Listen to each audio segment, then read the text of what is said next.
How can you teach a class on monsters and religion?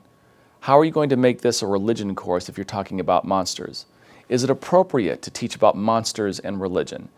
Those are just a few of the questions I received a couple years ago when I launched the class, Monsters, Faith, and Pop Culture. And there's a few ways to answer it.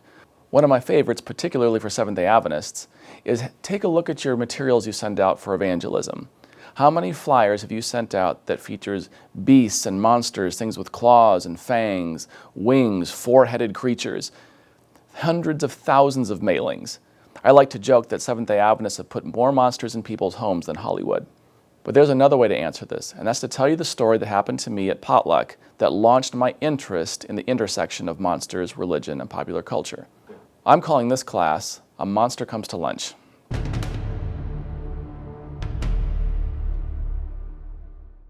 Several years ago, when I was in one of my first churches as a young pastor, I remember going to potluck. Look at this picture. That looks like a pretty standard Midwestern potluck to me. I always joke that some potlucks are luckier than others.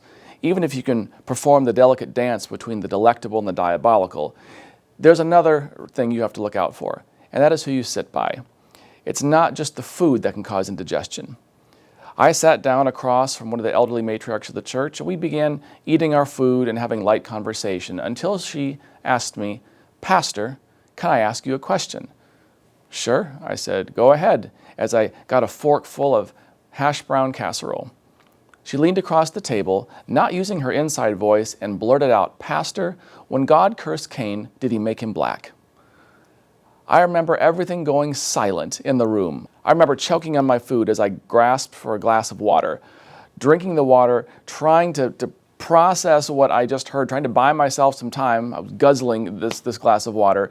I could feel everyone's ears inclining towards me. What's the pastor going to say? How are they going to answer this question? I can tell you right now, that is not the question I anticipated being asked.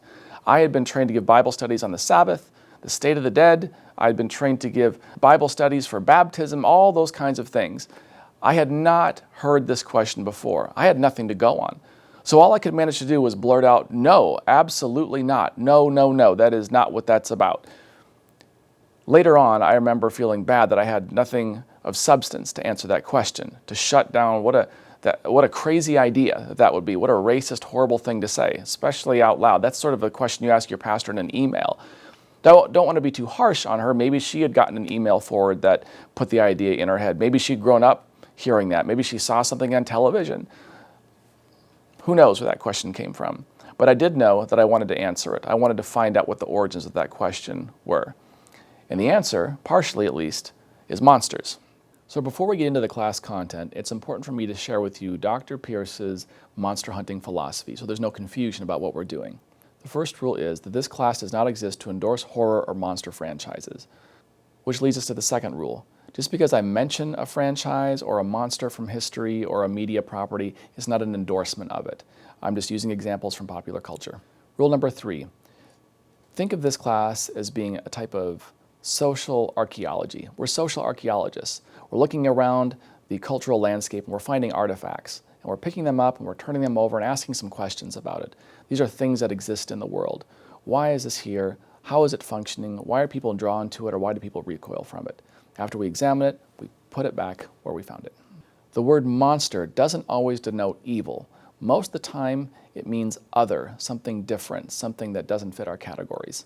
So you're going to see me use this in both ways. Something is monstrous because it's evil, and something is monstrous because it's other, and we're not sure how to categorize it. And finally, we will process all monstrous content through a Christian Seventh-day Adventist worldview. To answer this question, we have to go all the way back to St. Augustine of Hippo in his book, The City of God. In this book, Augustine mentions several fantastical creatures with 1 foot so big that when they lay down, they throw it over their head for shade in the summertime. Creatures with their heads in their chests, creatures with all kinds of mutations, and he's getting these reports and he's trying to answer the question, are these creatures human? The other thing he's going to try to answer in The City of God is, do these differences in bodily form descend from Adam? Augustine says of the quote-unquote monster races, But supposing they are men of whom these marvels are recorded, what if God has seen fit to create some races in this way, that we might not suppose that the monstrous births which appear among ourselves are the failures of that wisdom whereby he fashions the human nature, as we speak of the failure of a less perfect workman? He concludes, it ought not to seem absurd to us that as in individual races there are monstrous births, so in the whole race there are monstrous races. In some, those who are other, those who look different, those who might have what we would consider deformity, are just as human as anybody else. It's not bad for Augustine. He continues by trying to answer the question, do these different monstrous births come from Adam, or are they descended from somewhere else? Whoever is born anywhere as a human being, that is, as a rational mortal creature, however strange he may appear to our senses in bodily form, or color, or motion, or utterance, or in any faculty, part or quality of his nature whatsoever, let no true believer have any doubt that such an individual is descended from the one man who was first created. For Augustine, these fantastical reports, number one, should be taken with a grain of salt. Number two, anyone born anywhere that is a human being, even if they look different. And finally, for Augustine, even if they look different in shape, color, or some of their faculties, they're still human beings descended from Adam. That's pretty good. And it would be great if it stopped there. But unfortunately, as history moves on, some different ideas take hold. We begin to see this merging of the idea of the curse of Cain and skin color. I want to pause here just to give you a chance to look at the Bible verse again, to reacquaint yourself with the passage where it talks about the curse of Cain. For context, if you remember the story of Cain and Abel, Cain gets jealous of Abel and kills his brother in the field, and God shows up and interrogates Cain, saying, your brother's blood cried out for me from the ground. Where is he? And of course, the famous phrase, Cain, am I my brother's keeper? And they get into this dialogue where basically God banishes Cain, and Cain becomes scared that people are going to murder him because he murdered his brother. And here's what it says in Genesis chapter 4, verse 15. Then the Lord said to him, not so. Whoever kills Cain will suffer a sevenfold vengeance. And so the Lord put a mark on Cain, so that no one who came upon him would kill him. So a lot of people take this word mark to be a curse. And one thing that tends to happen when the Bible doesn't give us the specifics is we like to fill in the gaps with our own ideas.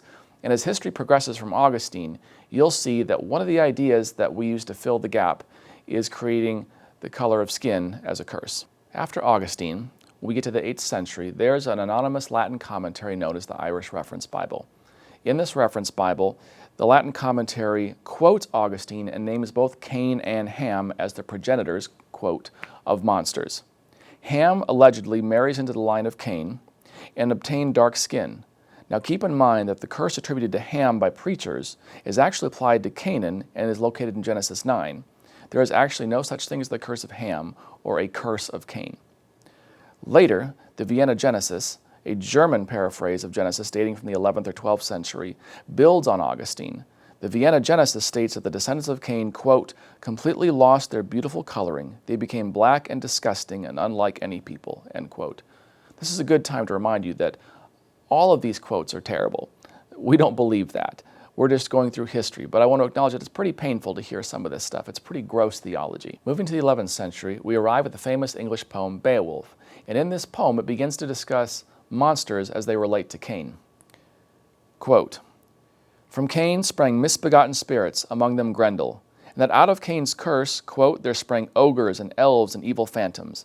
Essentially, Beowulf reinforces the idea that Cain is the originator or the father of monsters. It's a sad progression to witness, and it just keeps getting reinforced.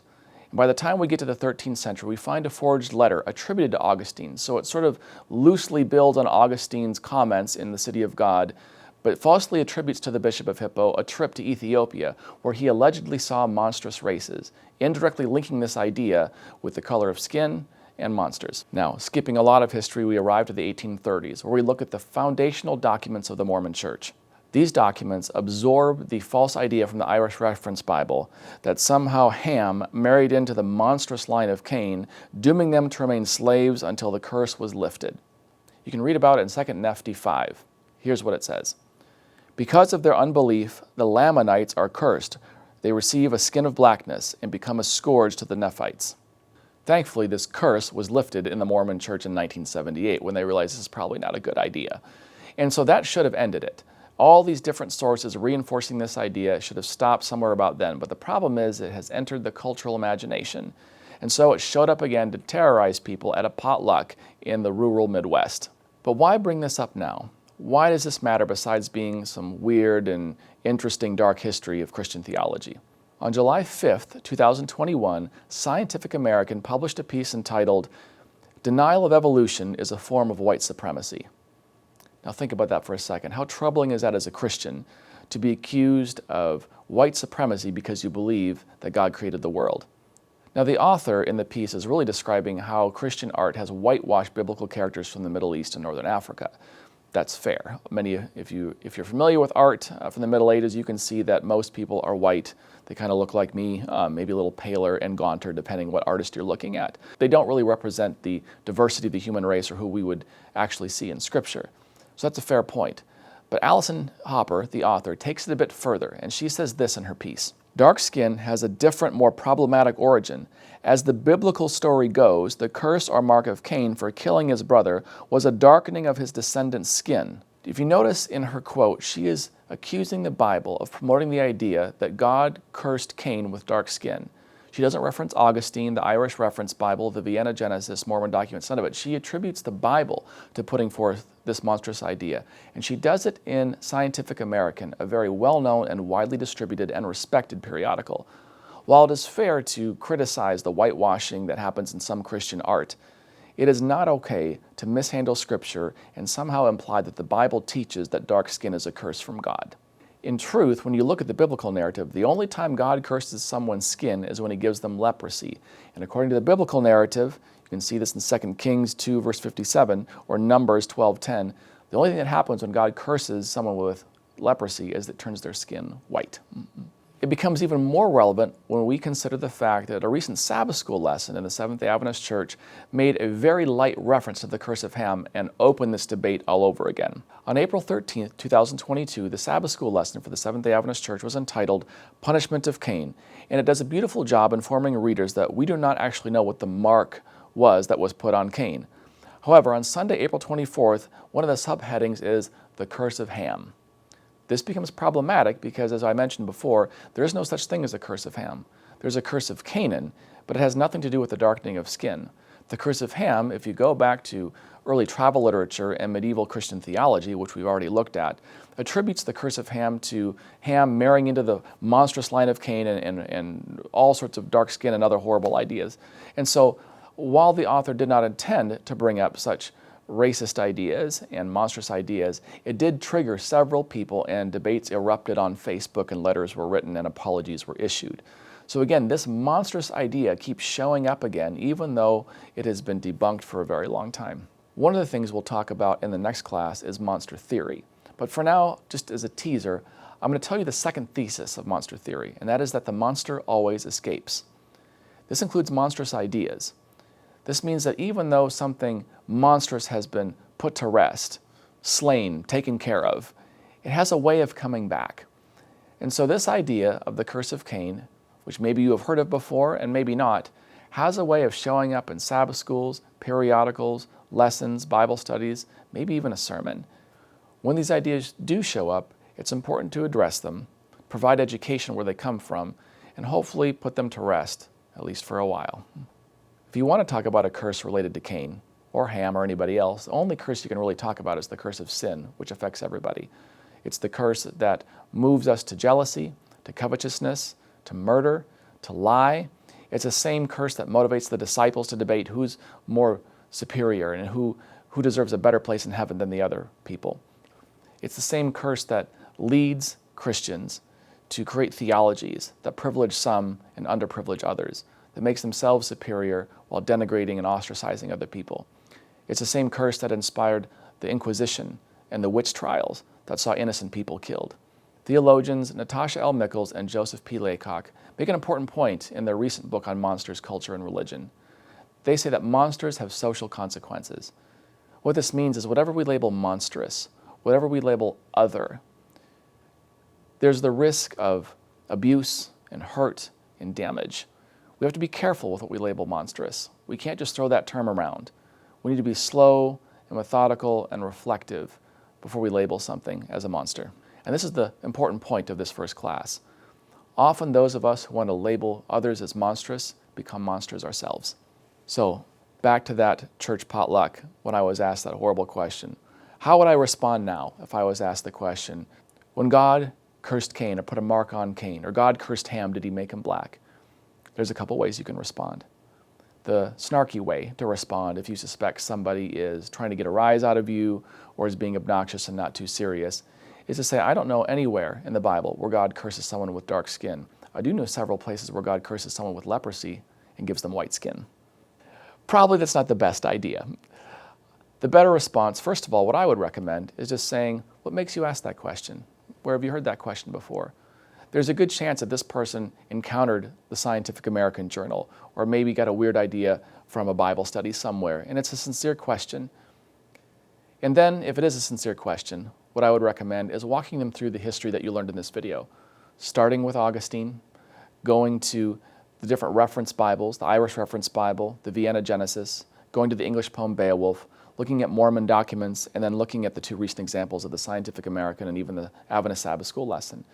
And just saying the bottom line is, when there is a lack of information, we tend to fill it with our own speculative ideas.